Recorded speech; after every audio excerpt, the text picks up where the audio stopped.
Ah, ben oui, c'est en train d'arriver, mesdames et messieurs, finalement, dans son horaire ultra jam-pack.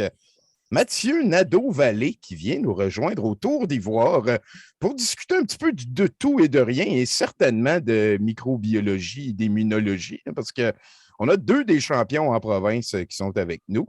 Et ben, on ne commencera pas par eux autres, on se les garde pour la fin. Tiens, parle-moi de toi, Tommy Colin Vallée. Moi, je suis Tommy Godette, ici, animateur, et c'est mon seul diplôme. Ben, j'ai aussi des affaires d'artiste, là, mais ça l'aide juste avec les filles, ça. Toi, Tommy?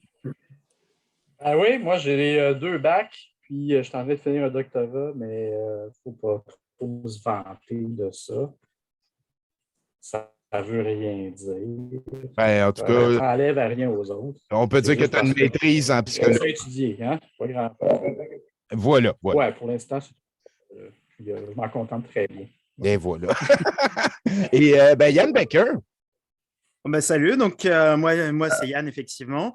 Donc moi j'ai fait mon bac en France et puis une première maîtrise en France, une deuxième ici à Québec. Et là je termine un doctorat en médecine moléculaire avec une spécialité en immunologie à l'université Laval. Donc voilà, moi les questions d'anticorps c'est plus mon domaine effectivement. Ah oui, ben oui. Yann, qui est la personne qui s'est greffée sur le show après, qui n'a écouté une coupe, qui a dit hey, je serais pertinent là-dedans. Et depuis, il est là, depuis en direct de Québec, on peut le dire comme ça.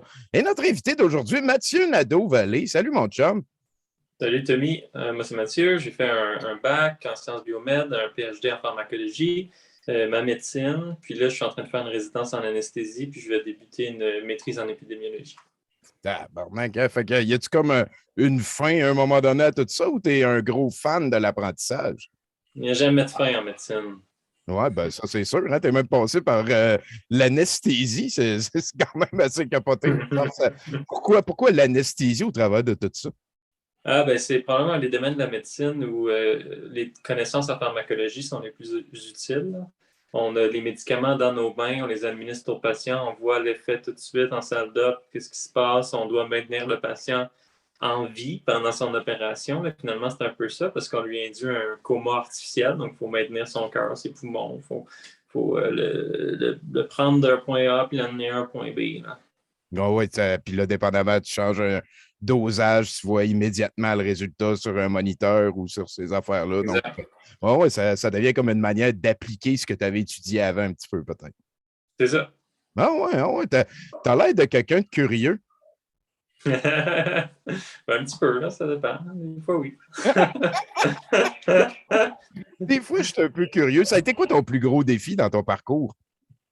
Ben, la médecine, c'est pas facile. Là. Les études de médecine, c'est plein de défis. C'est tout le temps en train d'étudier, de travailler. Moi, j'ai une petite famille en plus. Il faut que je m'occupe de ma famille. Mon fils. Je sais aussi, j'ai fait le PhD. La moitié de mon PhD, je l'ai fait durant ma médecine. Fait que là, c'était 2 doctorats en même temps, plus une famille. Tabarnak! OK, ben là, c'est impressionnant. Est-ce qu'on réussit à dormir des fois avec tout ça? Ou, Ah oui, c'est ça. Ouais, mais c'est ça. Mais c'est pour ça que je suis en anesthésie. C'est ça, j'étais pour demander de pratiquer tes comas artificiels sur toi-même à un moment donné. Il y en a qui sont capables de faire ça, hein, comme Napoléon, pareil, il y avait ça aussi. Là, mettons, il était sur son cheval, puis il disait m'a dormi 12 minutes, puis là, 12 minutes plus tard. Fait que là, il avait l'air de jamais dormir, mais c'est juste qu'il dormait des petites tranches comme ça. As-tu un contrôle particulier sur l'intérieur de Nadeau-Vallée? C'est une affaire que tu as pognée? Non, je ne suis pas assez intelligent pour faire ça. Je vais laisser ça à Napoléon. Sinon, ben écoute, parle-moi un petit peu de ton projet de Walmart Justin Trudeau. C'est venu de où, ça? On sait que c'est un compte TikTok qui est devenu autre chose. Peut-être la genèse de ça. Qu'est-ce qui t'a amené à te lever contre la désinformation? Ben, c'est ça. Sur TikTok, moi, je faisais de l'humour, puis je voyais de plus en plus de vidéos de désinformation passer dans mon For You page. Puis quand j'ouvrais les commentaires, ben, c'était tout le temps des gens qui étaient comme oh, OK, je ne savais pas que le vaccin pouvait nous tuer ou tout ça. Puis il n'y avait personne pour défendre la science dans ces commentaires-là. Puis à un moment donné, tu sais, moi, c'était pas mon but de faire un TikTok de science. Puis à un moment donné, j'ai juste lancé une vidéo comme ça. C'était juste moi qui étais assis, il y avait une toune triste, puis ça disait quand tu as fait 2 doctorats puis que tu te fais dire par Ginette de faire tes recherches. puis cette vidéo-là est devenue virale. Là. Vraiment, là, je pense qu'il y a 5000 commentaires dessus. Il a été vu près d'1 million de fois. Est-ce Euh, est-ce qu'à ce oui. moment-là, tu étais encore à gérer un petit peu les commentaires? Tu faisais-tu attention d'aller déliter les affaires, les insultes, ces affaires-là? Parce que là, on sent que vu que c'est comme ton premier vidéo virale, puis en plus, c'est comme axé contre la désinformation, il y a sûrement dû y avoir comme une prise de conscience de ta présence en ligne qui s'est produite, là. Non, pas du tout à ce moment-là. Ça a pris vraiment des mois avant. Ça OK. s'est tout passé d'un coup, hein, parce que j'ai fait mes vidéos, j'en ai peut-être fait une dizaine.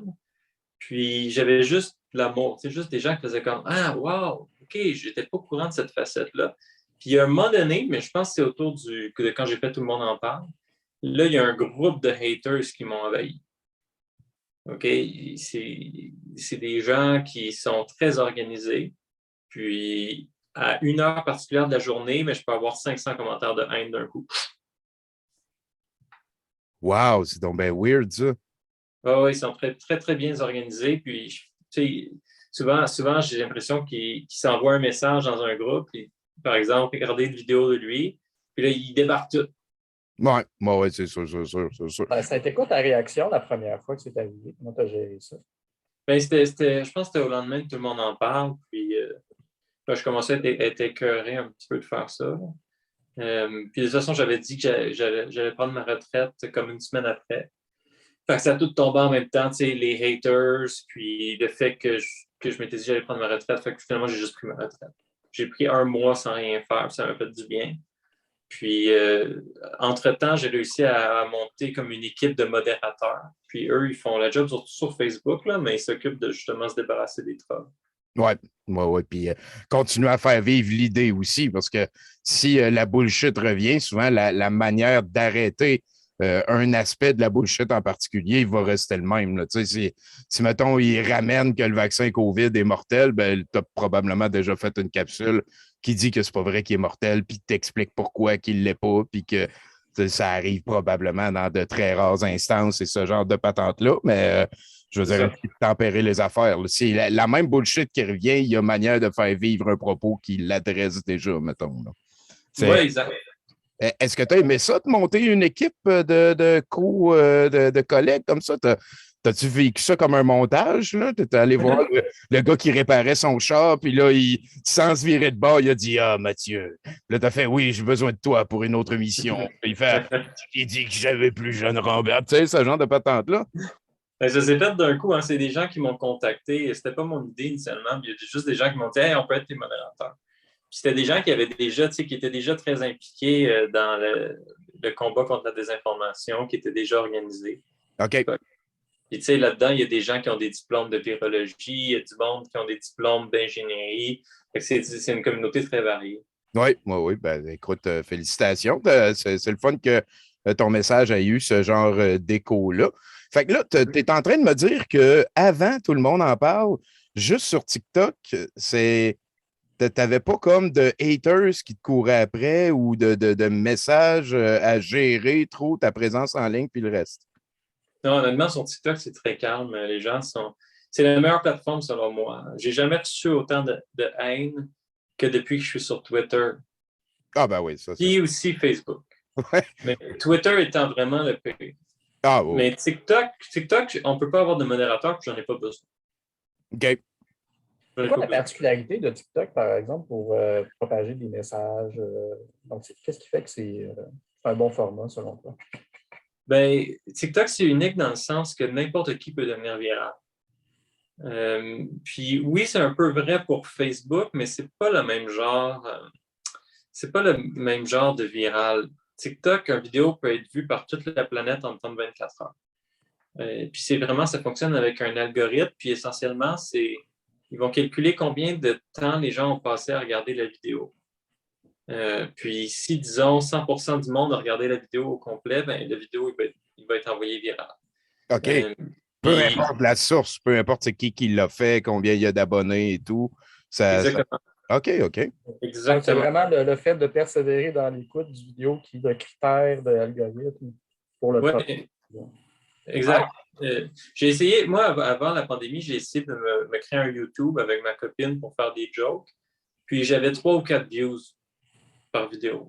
Tu sais, par exemple, YouTube, il faut payer hein, pour avoir des visionnements. Et puis, il faut soi-même faire sa campagne de publicité. Oui. Alors que sur TikTok, l'algorithme le fait.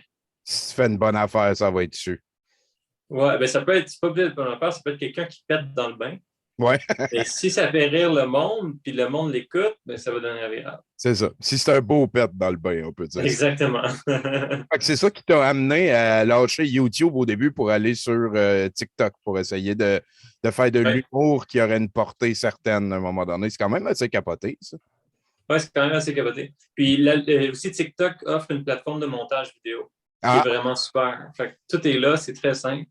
Puis pour juste illustrer ce que je viens de dire, sur TikTok, je suis rendu à 55 000 abonnés. Alors que sur Facebook, je pense que j'en ai 10 000, puis sur Twitter, j'en ai 10 000 aussi. ouais. J'ai l'impression aussi que probablement que c'est de la plateforme que tu préfères encore. Si c'est celle qui partage le moins de haine, ça veut pas. Totalement.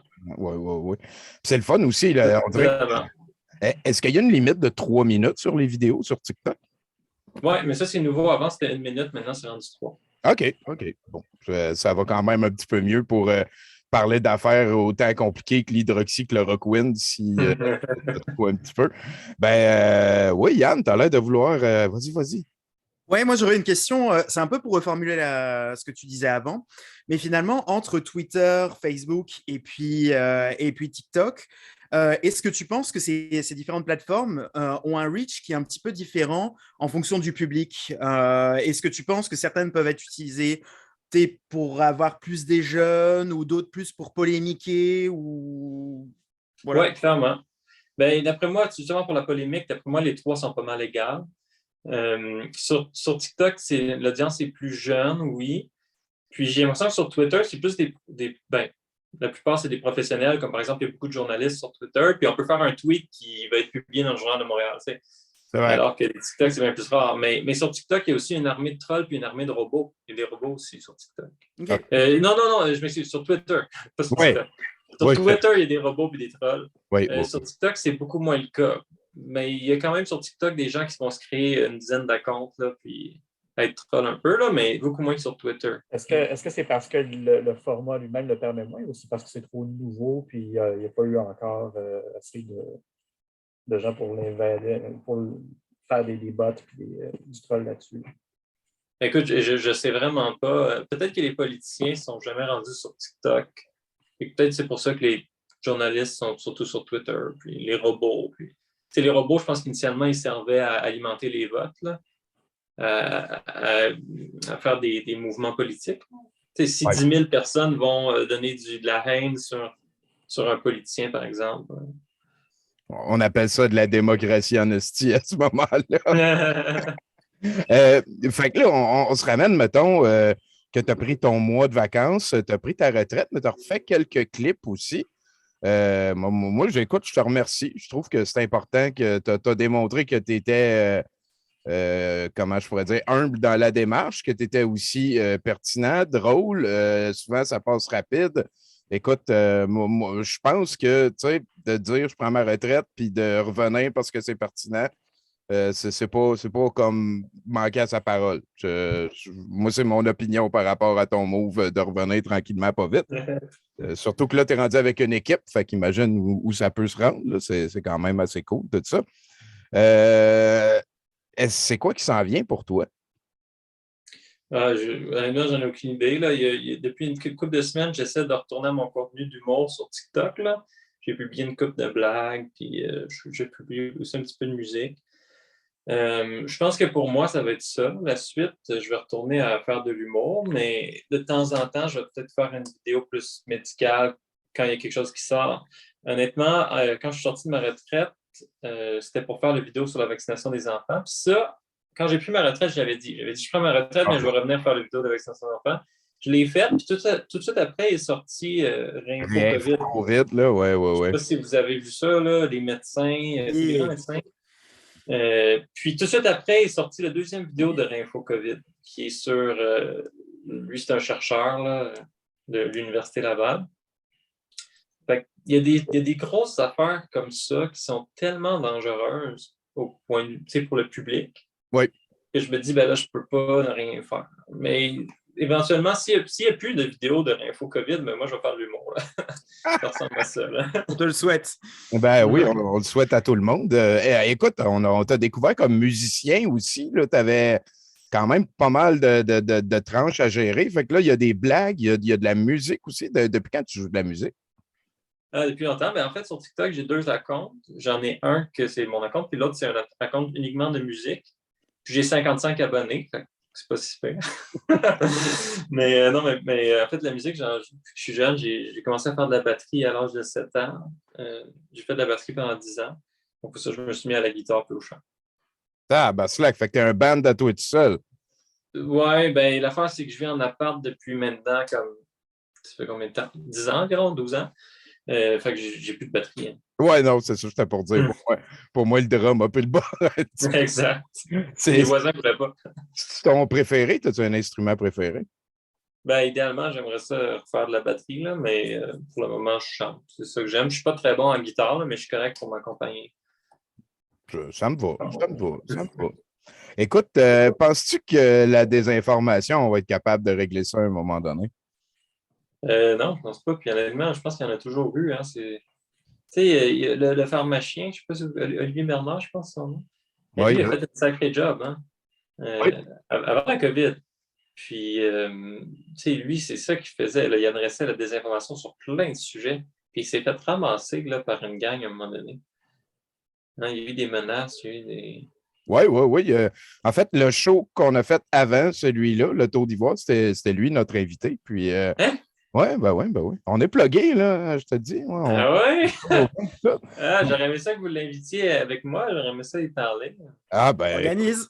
ça peut se faire, ça, c'est sûr et certain. Écoute, oui, c'est vrai. Hein, moi, je dis souvent que le premier complotiste a comme été créé quelques instants avant que la première institution soit officialisée. Dans le sens que là, ils ont dit, OK, ça va être Roger et Stéphane qui vont être les boss. Toi, Edmond, je sais que, mais non, ce ne sera pas toi. Fait que là, il est devenu le premier complotiste. Il a dit, c'est Roger et Stéphane. Fait que là, ils ont créé, je ne sais pas moi, l'institution de faut faire cuire la viande avant de la manger dans 12 400 avant Jésus-Christ. Là. Et je veux dire, c'est quelque chose qui fait partie de l'humanité aussi, là, dans le sens que ça serait quand même assez drabe de vivre dans un monde dans lequel personne peut nous faire un tour ou, à partir de quand ça commence à être du charlatanisme, puis quand on fait une blague autour du souper de famille, c'est compliqué d'essayer de tracer cette espèce de ligne-là qui fait qu'on peut vivre en civilisation, en société. Puis, c'est ça, toi, ta manière d'adresser la désinformation, c'était plus de rétablir les faits. Moi, c'est souvent plus de juste répéter puis de dire que c'est qui vient de dire là, lui, là, ça n'a pas de bon sens. Il y a plusieurs manières d'adresser ça. Est-ce que tu en aurais comme d'autres, mettons, à nous suggérer si on veut? Ben, il y en a une qui ce serait seulement de lui, de lui poser des questions, comme par exemple s'il dit, la personne dit, il s'organise pour qu'on soit encore en confinement pendant 2 ans. Mais c'est qui il? C'est quoi son objectif? Puis souvent, il s'arrête là, tu sais. Je sais pas. Ou ils vont dire, c'est le gouvernement du Québec. Ben, ça se passe ailleurs qu'au Québec, là. Oui. Puis pas mal, c'est en site à part de ça. Effectivement, poser des questions, ça, c'est la shot des psys. Hein. C'est celle qui nous ramène souvent. J'avais bien aimé ça du communicateur aussi, qui disait qu'il fallait dédramatiser les situations, que tout était rendu trop dramatique. Ça m'a beaucoup frappé, celle-là. J'ai oublié son nom, il était passionnant. Christian Desilets, non? Oui, voilà. Christian Desilets, quand même assez passionnant. Y a-t-il quelqu'un d'autre qui a une question? Là? On a quand même Mathieu Nadeau-Vallée. Il y a du linge. Ben, vas-y, Baker, vas-y. Ah oui, parlez de vos affaires précises. Là. C'est quoi tu travailles ces temps-ci, Yann? Parle-nous de ton site. Moi, je suis toujours sur. Moi, je suis toujours sur le essayer de trouver des nouvelles méthodes pour diagnostiquer le monde plus facilement quand ils ont des maladies auto-immunes. Donc, Je suis effectivement aussi pas mal saucé dans les questions d'anticorps. Mon labo travaille aussi d'ailleurs sur les questions de vaccination contre le Covid et puis est-ce qu'il faut se faire une, deux ou plus d'injections pour est-ce que la vaccination perdure dans le temps? Est-ce que la vaccination perdure dans le temps chez des gens qui prennent des médicaments qui atteignent le système immunitaire, des choses comme ça. Donc effectivement, je suis pas loin de ces questions-là de mon bord. OK, c'est bon, ça, mais il n'y avait aucun mot super compliqué, là, sauf système immunitaire. Je peux en apporter plein, mais Ah ouais, ah ouais, ah ouais! Moi, j'aurais une question pour Yann, si Yann, tu es à l'aise d'embarquer dans ce sujet-là. Ouais. Je ne sais pas si tu as vu la dernière vidéo de Réinfo COVID, le professeur de l'Université de Laval. Ouais, oui. Et à un moment, il parle d'anticorps. Il dit les enfants développent une réponse IgG médiée et non pas d'IgM et d'IgA comme les adultes. Et à cause de ça, mais probablement qu'ils vont, étant donné qu'ils sont moins anticorps, ils vont probablement pas faire d'anticorps en réponse au vaccin. Puis à cause de ça, le vaccin ne fonctionnera pas chez eux. Ouais, ça me semble. Déjà, j'ai un peu regardé le CV de ce prof de l'Université Laval. Il publie quand même beaucoup dans son domaine. C'est un professeur de biochimie qui travaille sur les microbiotes des poissons. Mais sauf que les poissons, faudrait que je vérifie sous toute réserve. Tous les poissons n'ont pas le système immunitaire adaptatif, c'est-à-dire celui qui fait des anticorps. Ça prend un certain type de poissons dans l'évolution, les gnatostomes, des poissons qui ont des mâchoires. Quand c'est apparu dans l'évolution, c'est apparu avec un système immunitaire. Je trouve ça un petit peu étrange comme statement. Moi, j'ai jamais entendu parler. Ouais, Tommy? Parce que des poissons puis des humains, c'est deux affaires différentes, me semble. Ouais, c'est ça. Ça reste à déterminer. Là. Ouais. C'est ça, mais il y a comme des branchements de l'évolution à partir desquels les choses apparaissent. Et puis, effectivement, c'est à peu près quand cette branche-là est apparue, en fait, quand la branche des poissons primaires à mâchoire est apparue, que le système immunitaire qui fait les anticorps est apparu. Puis, c'est comme... Mais personnellement, j'ai jamais entendu parler vraiment de production d'anticorps de type IgG avant de faire des IgM parce que dans la réponse immunitaire, en fait, quand on est à la première fois qu'on rencontre quelque chose qui n'est pas du corps, c'est-à-dire n'importe quoi qui soit exogène, un microbe, un virus, une bactérie, n'importe quoi, en fait, on va faire une première réponse qui est des IgM, un type d'anticorps spécifique. Et en fait, c'est une des raisons pour lesquelles on fait un rappel dans les vaccins. Après, ces IgM, en fait, les cellules productrices d'IgM vont subir des modifications qui vont faire qu'elles vont produire un autre type de molécule, des anticorps de type IgG, qui sera plus spécifique et qui pourra répondre plus rapidement en fait à l'infection. Donc, c'est vraiment une maturation d'affinité, une maturation vraiment de la réponse immunitaire en soi-même. Donc, l'affaire, c'est que j'ai jamais entendu parler de réponses qui commencent avec des IgG ou des IG quoi que ce soit avant de faire des IgM. Ça me paraît vraiment étrange. Je suis allé voir l'article auquel il réfère. Je pense pas que la question, c'est qu'ils font pas d'IgM. Je pense que la question, c'est qu'ils les gardent moins. Dans leur population d'anticorps, c'est surtout des IgG chez les enfants. Alors que chez l'adulte, il y a des IgG, il y a des IgM, des IgA. Quels que soient les types d'anticorps, de toute façon, ces enfants, s'ils font une réponse immunitaire, ils vont avoir ce qui s'appelle les lymphocytes mémoire, qui vont donc être un système de veille qui va se réactiver à chaque fois qu'ils seront infectés et qui va permettre de répondre. Donc, je pense que c'est un faux problème. Ça, c'est une espèce de bibliothèque qu'il y a dans chaque noyau de cellule dans laquelle il y a toutes les informations des anticorps qu'ils sont capables de faire.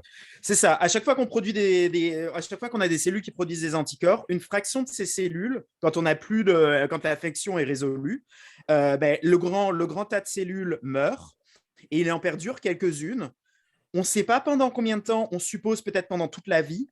en circulation, elles perdurent dans le corps et elles servent à se réactiver très vite et à pouvoir répondre très vite quand on a une nouvelle infection plus tard dans le temps.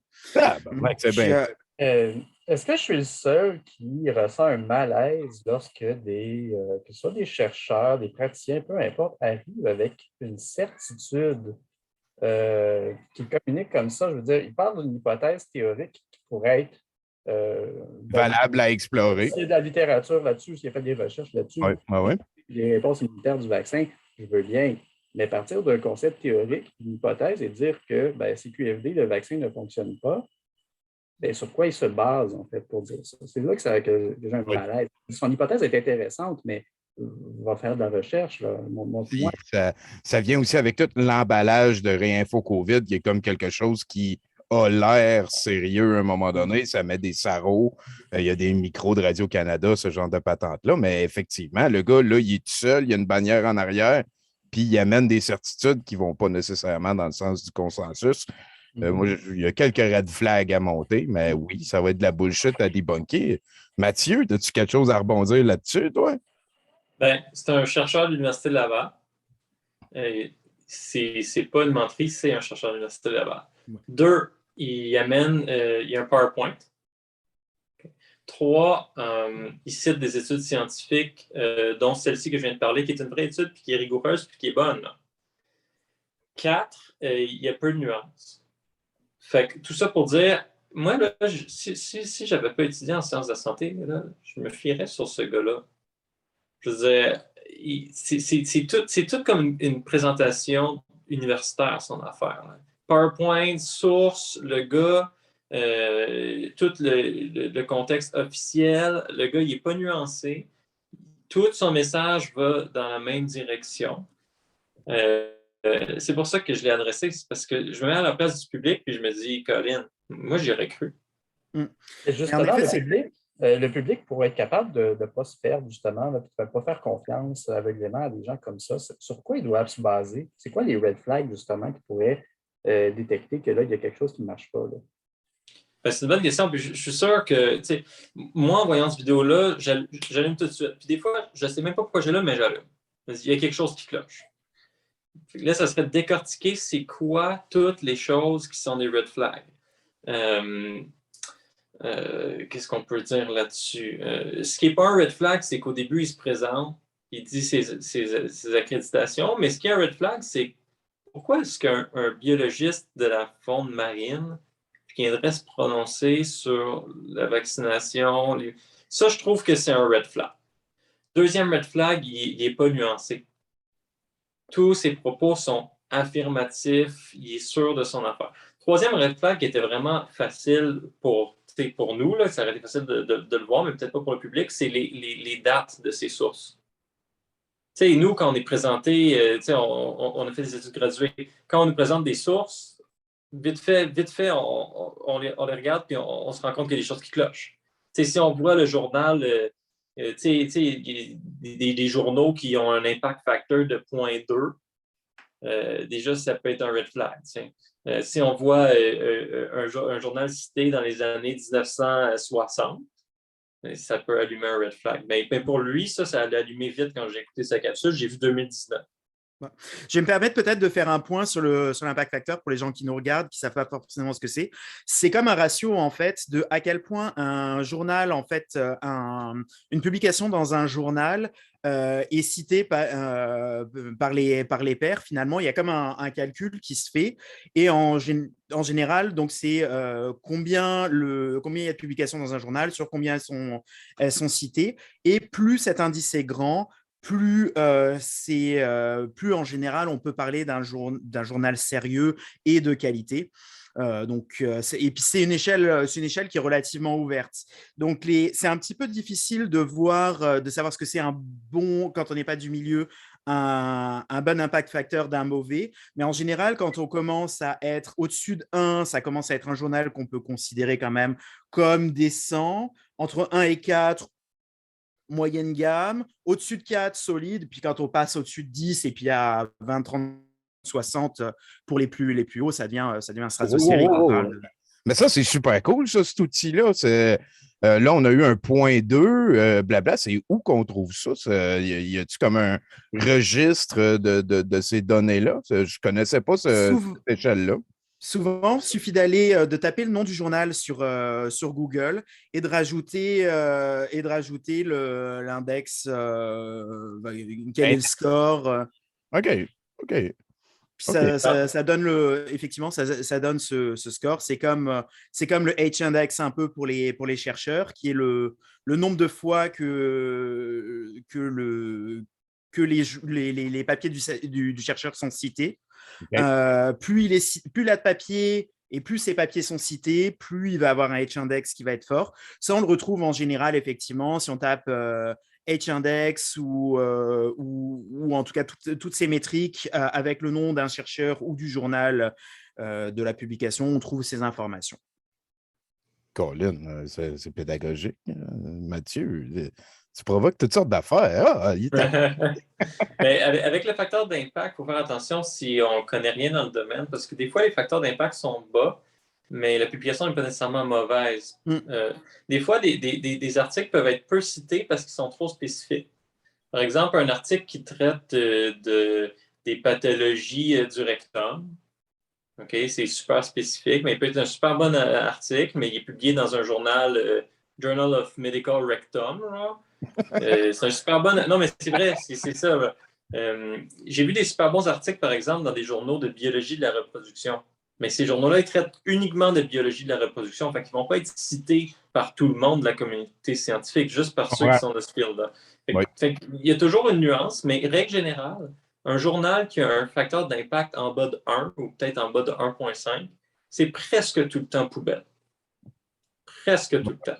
C'est comme un lien Odyssée, ça, on pourrait dire. C'est presque la poubelle. Il y a un autre petit conseil comme ça aussi, toujours se méfier des journaux dont le titre commence par Journal of International machin. Ah! C'est vrai. C'est souvent des journaux prédateurs où finalement on paye pour publier. Ben oui. Ouais. Il y a plusieurs journaux qui acceptent n'importe quel article tant que tu donnes de l'argent. C'est tabarnak, hein? C'est OK. Vous ça, eux autres. On a vu ça récemment, Tommy. Je ne sais pas si tu l'as vu, l'article passé. C'était Toxicology Reports. Un seul auteur. Ça aussi, c'est un red flag. Un article scientifique avec un seul auteur. Puis dans cet article-là, essentiellement, ça dit que le vaccin tue 5 fois plus de gens que la COVID. C'est un vrai article publié dans un vrai journal. Toxicology Report, je pense qu'il y a un facteur d'impact de 3. OK. Tabarnak. Fait que là, OK. Un seul auteur ou deux auteurs, je pense, un ou deux, dont un qui est un des informateurs reconnus. Puis, l'éditeur qui a handle le manuscrit était initialement dans les auteurs du journal. Ah, OK, je sais. De l'article. Oui. Puis, ils ont publié un rebuttal, puis ils ont dit non, ils se sont trompés. C'est pas l'auteur, c'est vraiment l'éditeur. L'éditeur n'est pas auteur. Mais la première version de l'article, l'éditeur, c'est l'auteur. C'est l'auteur, hey, tabarnak. OK, ouais. Méchant conflit d'intérêt. Habituellement, c'est pas des articles. Habituellement, ça s'appelle un éditorial. Quand l'éditeur est aussi l'auteur, c'est un éditorial, c'est pas un article. Oui. C'est donc bien intéressant. Fait que le Journal of International, quelque chose, on fait attention. Ben, c'est logique. Hein, ils veulent avoir le plus de monde possible. Fait qu'ils ouvrent les valves partout. On diffuse n'importe quoi tant que tu amènes la pièce qui va avec. Ce que je comprends aussi, c'est une affaire que écoute, on le découvre à chaque fois. Là. Moi, je ne travaille pas là-dedans. Mais on dirait que l'institution de la science a déjà comme plusieurs défenses comme ce genre de patente-là. Fait qu'on revient encore une fois beaucoup à si on ne connaît pas ça, c'est correct de rester humble face à des informations nouvelles récentes. Il y a un moment donné que les choses se tassent. C'est quand même assez solide. C'est quoi que vous préférez avec la science, vous autres? Ben, la science, c'est que elle veut pas mal dire la même chose, peu importe c'est qui l'a dit. C'est reproductible. Le fait que ce soit reproductible, c'est correct. Si toi, Tommy, c'est quoi tu préfères? Ben, c'est un peu ça aussi. Hein? Quand on parle de reproductibilité, on parle de réfutabilité aussi. C'est-à-dire que une bonne recherche, on doit tenter de montrer que sa conclusion n'est pas bonne. Et si ça résiste à ça, mais là, on a quand même quelque chose de solide. Moi, j'aime ça. Non, ouais, ça, c'est capable de prendre des coups que tu es en train de dire un petit peu. Oui. Ouais, toi, Une bonne Yann? opinion, c'est une opinion qui résiste Ouais. à des tentatives de réfuter aussi. Moi, j'irais sur le fait que c'est un métier de réseau, en fait. Mais de réseau dans le sens où on travaille avec un continuum, surtout dans les sciences de la santé, qui va de l'industrie ou de la recherche jusqu'au patient, en fait. Et on travaille entre chercheurs, entre professionnels. Puis ça, c'est un peu ce qu'on appelle le consensus. C'est vraiment la discussion très spécialisée, mais aussi on peut inclure les besoins des patients, Toi, c'est vraiment qui humain. remontent des choses. Toi, c'est l'aspect humain un petit peu Oui, qui implique. l'aspect humain, mais aussi d'inclure la technique au centre de l'humain, mais de qu'est-ce que font les humains avec cette technique, parce qu'au bout d'un moment, c'est du savoir, c'est pas uniquement, enfin, on fait pas uniquement du savoir pour le bonheur de la connaissance, mais à un moment, on veut aussi l'utiliser. C'est ça. OK. Qu'est-ce qu'on en fait tous ensemble? Ben, moi, l'affaire que je préfère là, dans la science, c'est vous trois. Vous êtes, vous êtes des. Fait que, écoute, Mathieu, j'espère qu'on va se reparler dans le futur. Très sympathique. On a un petit peu revu ton parcours. On espère que ton compte d'humour va pogner. Ce serait probablement une chose qui pourrait te rendre heureux, on dirait. Tu m'enverras le lien vers ça. On va le partager. M'a fait mon possible pour que ça arrive. Puis, ben, avec grand plaisir. Fait que sinon, là, si j'ai bien compris, on vient de découvrir un nouveau variant. On n'est peut-être pas habilité à en parler vu qu'on n'est peut-être pas super au fait de c'est quoi la nouvelle patente. À moins qu'Yann ou Mathieu me disent hey, moi, je suis au courant puis on peut en parler. On verra ce qui s'en vient. Il faut garder on peut dire certaines affaires, c'est qu'a priori, ce qui est su pour l'instant, c'est qu'effectivement, c'est un nouveau variant qui vient a priori plutôt des pays d'Afrique du Sud, qui sont plutôt des pays justement où il y a une grosse proportion de la population qui n'est pas vaccinée, mais pas que. Il y a aussi une forte proportion de la population qui, pour différentes maladies, dont le sida, mais pas que, ont aussi des troubles ce qui s'appelle de l'immunodéficience. Donc, des gens qui ont un système immunitaire qui n'est pas capable de se défendre correctement contre une maladie. Hein. Ça peut Les être la affaires COVID comme ça. exogènes qu'on a dit tantôt. C'est ça. Oui. C'est ça. Donc, ça peut être ça comme plein d'affaires. Effectivement, le variant vient de là. Et ce variant aurait une quantité assez importante de mutations. OK. Mais à part ça, pour l'instant, on n'a pas encore trop les premières études face à ma connaissance. Pour l'instant, on manque de savoir quant à sa transmissibilité, par rapport à sa létalité, et puis des choses comme ça. Ça, on ne peut pas trop s'avancer pour l'instant. Fait que là, la science va recevoir une coupe de coups de poing. On va voir s'il faut changer les patentes, hein, comme Tommy disait. On va voir s'il faut réfutabilitement rétabiliser, puis là, reproduire après ça. C'est quoi ça va donner? Est-ce qu'on va avoir un vaccin modifié un petit peu? Une affaire.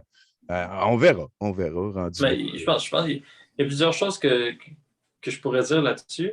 Ben, Premièrement, je suis entièrement d'accord avec Yann, puis c'est des pays qui ont beaucoup de personnes qui sont immunosupprimées. Comment ça se crée un variant?